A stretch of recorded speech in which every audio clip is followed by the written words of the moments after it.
자, 저를 한번 따라서 하실까요? 그 이름. 다시 한번 합시다. 그 이름을 위하여.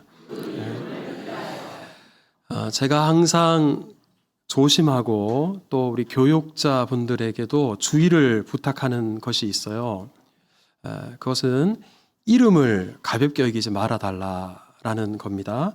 우리 주보에나 우리 각종 유인물에 다른 내용은 좀 틀릴 수 있어도 우리 성도들의 이름을 틀리지 않도록 또 빼먹지 않도록 우리 각별히 좀 유의해달라라고 부탁도 하고 저도 조심하는데, 왜냐하면 이름이라는 것은 단순히 글자가 아니라 그 사람의 인격이고 그리고 그 사람의 존재가 되기 때문에 그렇습니다.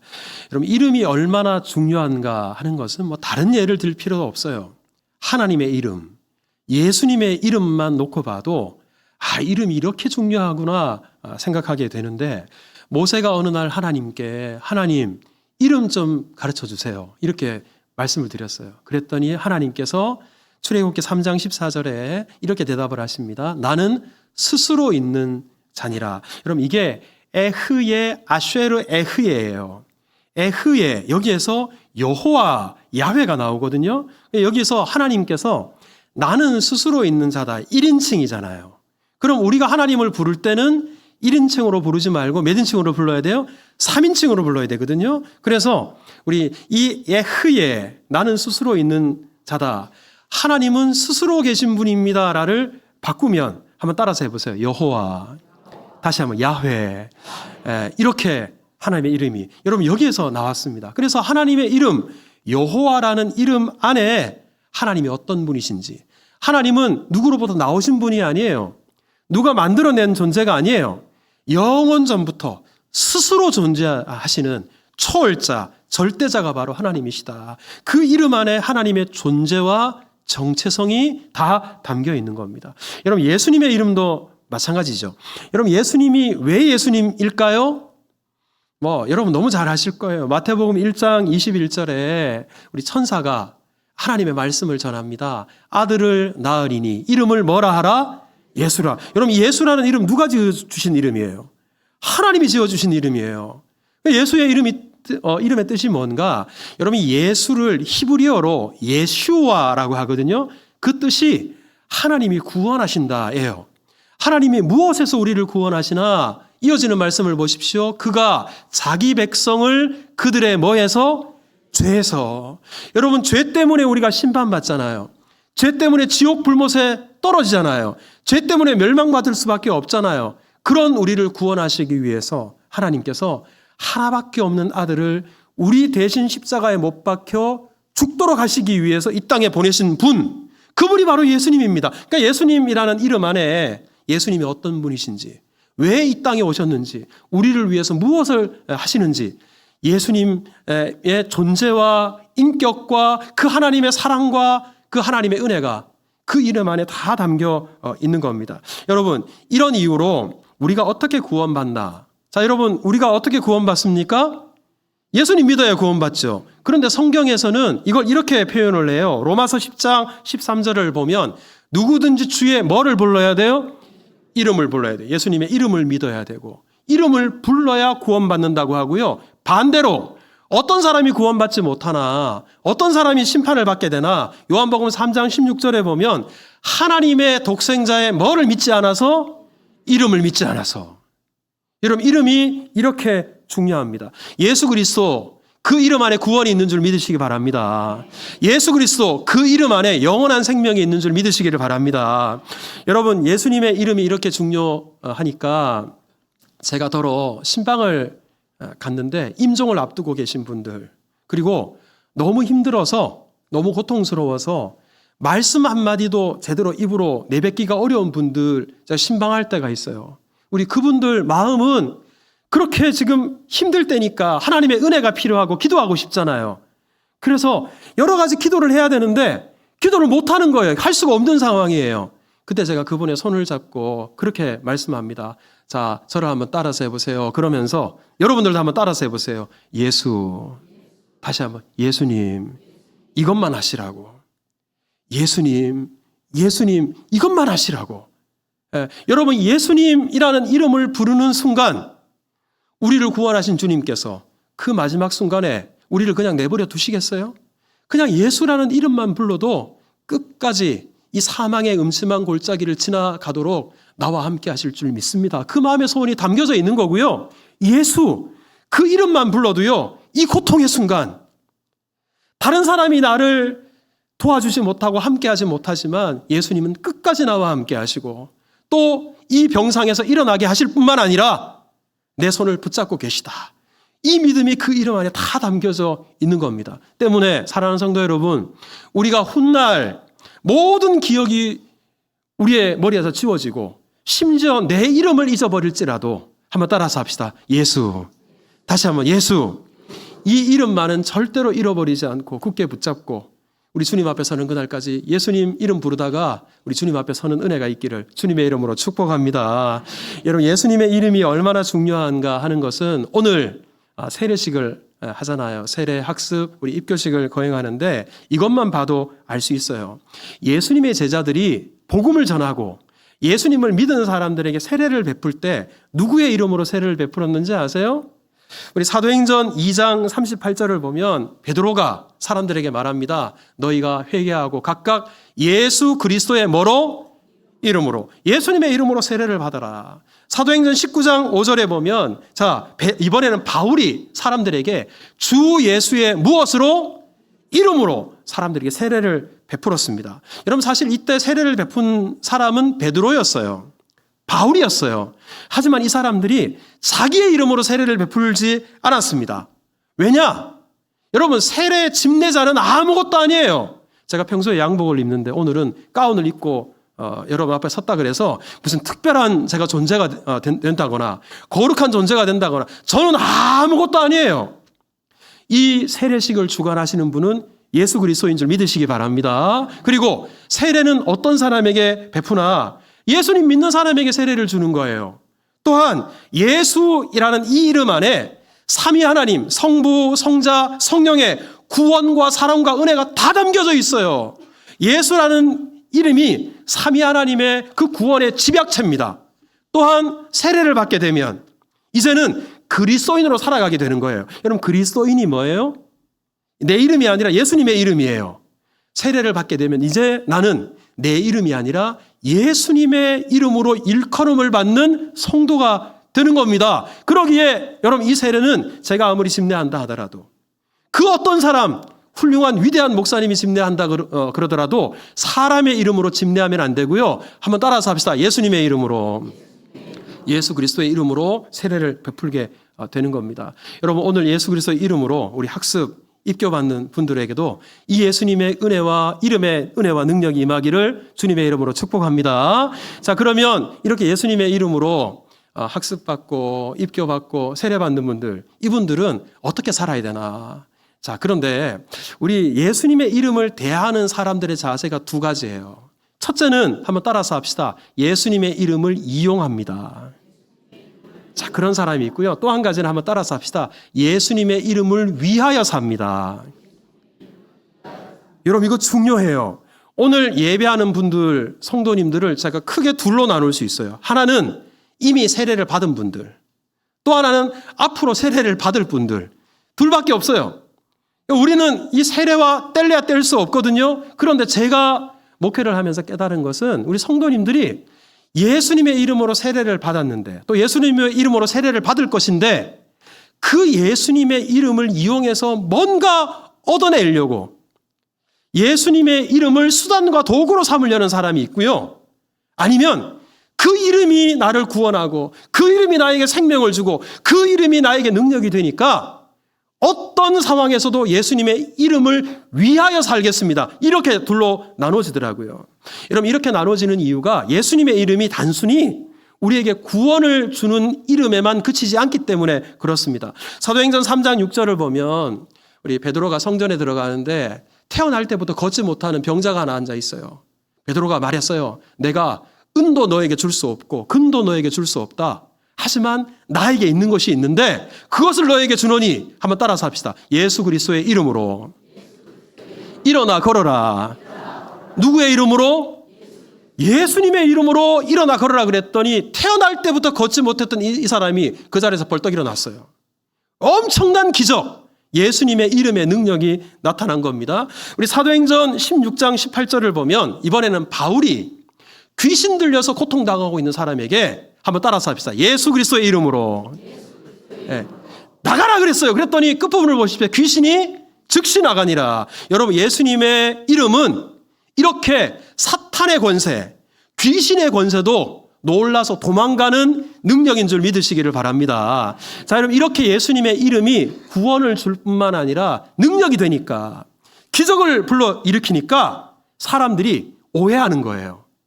아, 예수님의 이름을 잘만 이용하면 이 이름으로 뭔가 얻어낼 수 있겠다, 이렇게 생각하는 사람들이 있다니까요. 여러분, 사도행전 19장 13절에 보면 어느 날 바울이 다니면서 예수님의 이름으로 기적을 일으키고요, 귀신을 쫓아내고요, 죽은 자도 살리고요, 이걸 본 사람들이 야, 이거 돈 되겠다 생각한 거예요. 그래서 보세요, 마수라는 유대인들이 그걸 눈여겨 어깨너머로 잘 배워놨다가 귀신 들린 사람에게 가서 예수님의 이름으로 물러가라 그랬어요. 그랬더니 귀신이 정말 나타났어요. 나타나서는 내가 예수도 알고 바울도 아는데 네 놈은 누구냐? 아주 부끄러움을 당한 거예요. 여러분, 이 사람은 예수님의 이름을 수단으로 삼으려고 그랬어요. 도구로 삼으려고 그랬어요. 그리고 돈벌이 수단으로 삼으려고 했습니다. 여러분, 우리 중에도 그런 오해, 그런 착각 가지고 예수님의 이름을 대하면 안 돼요. 한번 따라서 합시다. 예수님의 이름은 생명입니다. 예수님의 이름은 소망입니다. 다시 한번, 예수님의 이름은 그 자체로 사랑입니다. 여러분, 예수님 이름을 가지고 뭔가를 얻으려고 하지 말고요, 그 자체가 우리에게 전부가 되어야 되는 줄 믿습니다. 우리 오늘 학습받는 분들, 우리 다음에 세례를 받게 될 텐데 예수님의 이름을 그 자체로 목적으로 삼아야 돼요. 오늘 입교받는 분들은 세례식은 따로 하지 않지만 어렸을 때, 우리 오늘 두 사람 어렸을 때 유아세례 받을 때 기억나요? 안 나요? 안 나죠. 나면 검사 받아봐야 돼. 그런데 오늘 입교를 하면 세례 교인이 되는 거예요. 어렸을 때 내가 의지적 결단이 없었을 때 부모님의 손에 이끌려서 세례를 받았는데 이제 장성해서 내가 판단하고 고백하고 결정할 수 있잖아요.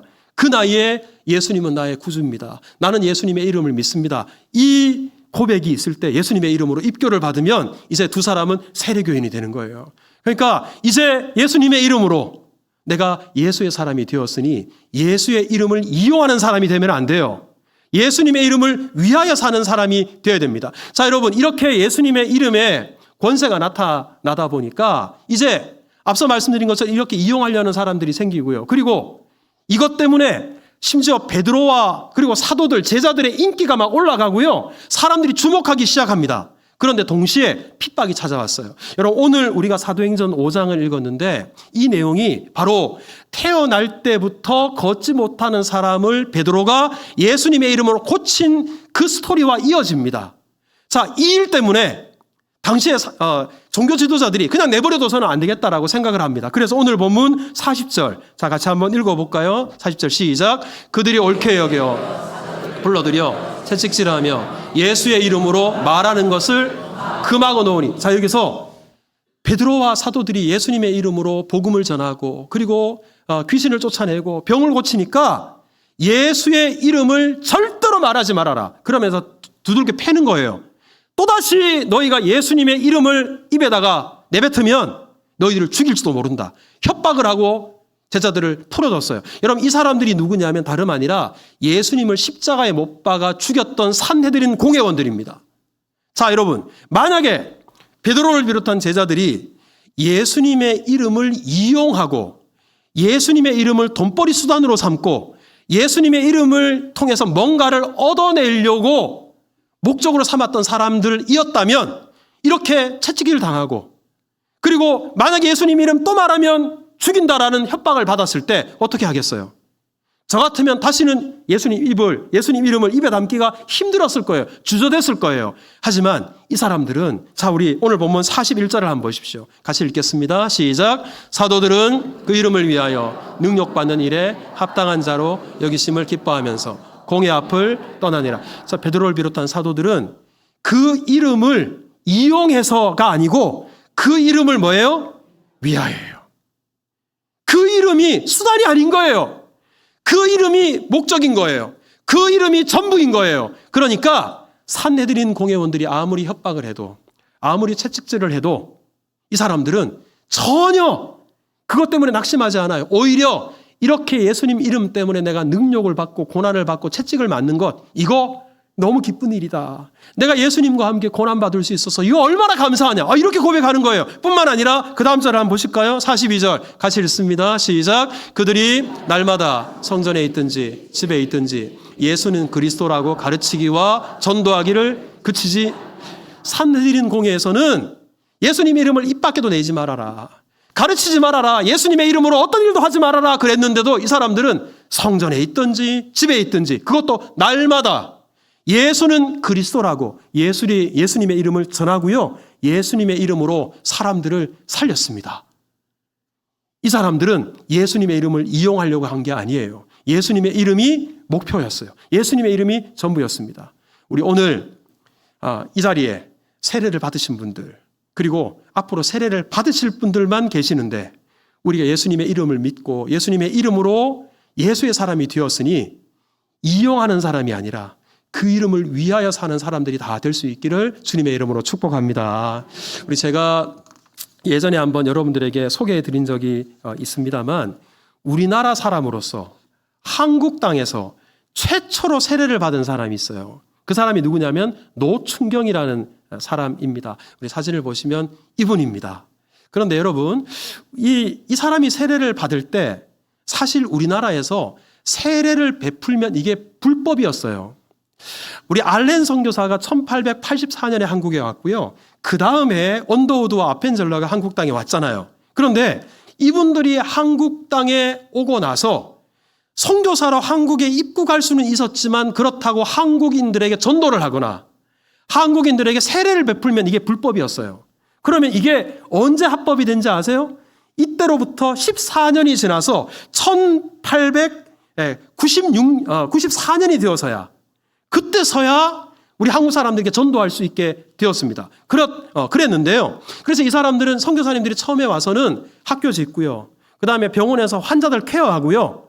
직접적으로 한국 사람들에게 대놓고 전도하지 못했어요. 근데 그러던 어느 날 노충경이라는 사람이 우리 한국에 외국인들이 돌아다니는 거예요. 여러 가지로 다르고 신기한 거예요. 키도 크고요, 코도 크고요, 머리 색깔도 노랗고요, 눈 색깔도 파랗고요, 말도 다르고요, 입고 다니는 옷도 달라요. 그리고 일단 있어 보여요. 그래서 이 사람이 생각했어요. 저 사람들이랑 가까이 지내면, 저 사람들한테 뭘 배우면 이게 돈이 될 수 있겠다. 이런 생각이 좀 들었고요. 호기심이 발동했어요. 그래서 알렌 선교사의 집에 들어갑니다. 어깨너머로 하나님 말씀을 배워요. 그리고 하루는 그 선교사님들이 사용하던 성경책이 있었는데, 우리 중국에서 요즘에는 창세기부터 요한계시록까지 한권으로 다 돼 있지만 이때는 쪽복음이라고 마가복음, 요한복음 이렇게 있었을 때거든요. 마가복음 성경을 몰래 호주머니에 우리 안에다가 숨겨가지고 나왔어요. 그리고는 이건 훔치는 게 아니야. 내가 다 읽고 다시 갖다 놓을 거야. 정말 그런 마음으로 훔치려고 한 게 아니라 뭐 성경 훔쳐가지고 어디다 쓰겠어요. 집에서 내가 열심히 읽어야 되겠다라는 마음으로 가져와서 읽었어요. 그리고는 그 책을 읽다가 이 사람이 변화됩니다. 그리고는 예수님 믿겠다고 결단하고 선교사님들에게 찾아와서 나 예수님 믿겠으니까 이제 세례를 나에게 좀 세례받을 수 있도록 해달라. 하지만 선교사님들이 곤란한 거예요. 말씀드린 것처럼 이때 당시에 세례를 줄 수 있어요, 없어요? 없어요. 그랬다가는 선교사님들에게도 위험이 찾아올 수 있고요. 세례를 받는 노충경에도 어떤 위기가 찾아올지 모르는 거예요. 그래서 그렇게 안 된다 해도 노충경이가 얼마나 집요한지 나중에는 선교사님들이 꾀를 냈어요. 그래, 이 사람이 이렇게까지 세례 받으려고 하는데 무조건 안 된다고 하지 말고 세례 문답 시험을 아주 어렵게 내자. 그러면 우리가 주고 싶은데 시험에 통과하지 못해서 못 주겠다 이러면 되지 않냐. 그래서 세례 문답 시험을 대단히 어렵게 냈어요. 오늘 우리 네 사람이 학습 문답과 세례 입교 문답을 받았는데 이분들이 말이에요. 이게 보통 어려운 문답이 아니었어요. 통과한 분들이야. 박수 한번 해주세요. 여러분, 그런데 이 노춘경 씨가 그 어려운 세례 문답 얼마나 열심히 공부했는지 통과해버린 거예요. 합격해버린 거예요. 더 이상 선교사님들이 세례를 안 줄 이유가 없었어요. 그래서 마지막으로 우리 언더우드 선교사님이 노춘경 씨에게 이렇게 물었어요. 한 번 예수님을 믿기로 작정하고 세례받은 사람은 어떤 경우에도 돌아서면 안 됩니다. 이 나라의 법이 세례를 금하고 있는데 이것 때문에 어떤 어려움이 찾아올지라도 그래도 세례를 받겠습니까? 물었어요. 그랬더니 노춘경 씨가 이렇게 대답을 합니다. 어떤 일이 있어도 저는 신앙을 버리지 않겠습니다. 만약 나라에서 신앙을 버리라고 강요한다면 저는 목숨을 버릴 각오가 되어 있습니다. 이때 언더우드 선교사가 세례를 집례하고 아펜젤러 선교사가 옆에서 보조를 했습니다. 이때 일을 아펜젤러 선교사가 일기에다가 써서 미국 교회에다가 보고를 했거든요. 그때 일기 내용인데 한번 들어보십시오. 여지껏 세례를 주면서 이렇게 진지했던 적이 없었다. 이 사람은 조선인들의 분노를 사서 매우 큰 위험에 처할 수 있기 때문이다. 하지만 우리는 그를 새로운 삶으로 이끄신 주께서 반드시 지켜주실 것을 믿고 세례를 주었다. 이게 바로 1886년 7월 18일 헤론 선교사의 집에서 거행된 한국인 최초의 세례였습니다. 그러니까 여러분, 한국인 최초의 세례는 단순히 그냥 교회에서 1년에 몇 번씩 하는 그런 종교의식이 아니었어요. 목숨을 걸었어요. 내가 예수님의 이름으로 세례를 받고 예수님의 이름으로 일컬음을 받는 그리스도인이 된다. 여기에 자기 인생을 걸었어요.